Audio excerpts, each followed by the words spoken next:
Envision walking through a sports facility. Not one built strictly for sport, but one purposely designed for return to play. You pass through a team meeting room where the day begins. General instructions are delivered and key stakeholders, each responsible for a different aspect of the return to play process, are present and engaged. From there, athletes break off into smaller, injury-specific meeting rooms. Before any physical work begins, they watch video, either of themselves or of others with similar reconditioning strategies. They analyze what happened on both a macro and micro scale. For instance, how an injury occurred, degradation of tissue associated with their positions, what movement breakdowns may have contributed to it, and what a successful return to function might look like. Information technologies today, especially video-based tools, are strongly tied to motor skill acquisition. In a role involving reconditioning, it is essential to understand how closely reconditioning and motor learning are linked.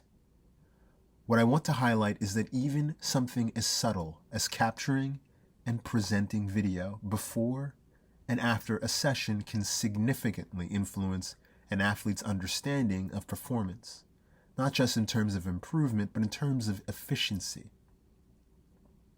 I've seen this firsthand working in baseball, basketball, and football, where athletes with elite physical capacity and movement potential struggled with basic movement concepts like hinging at the hips versus flexing through the lumbar spine. This kind of mispatterning or compensatory movement is common and likely speaks to broader challenges tied to generational lifestyle than athleticism alone. What struck me was how quickly things could change or shift once the athletes saw what they were doing.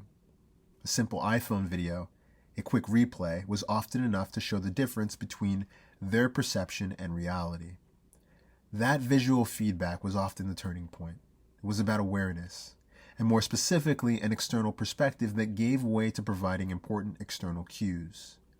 This is why I believe video analysis is essential, not just for performance enhancement, but for improving movement efficiency, which forms the foundation for all performance.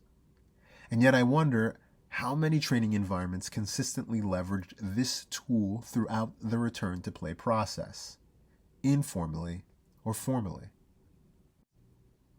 Researchers have long emphasized the value of notational and video analysis in sport. But I'm talking about something more targeted, not simply performance enhancement, but facilitating efficient, effective return to function. That distinction matters.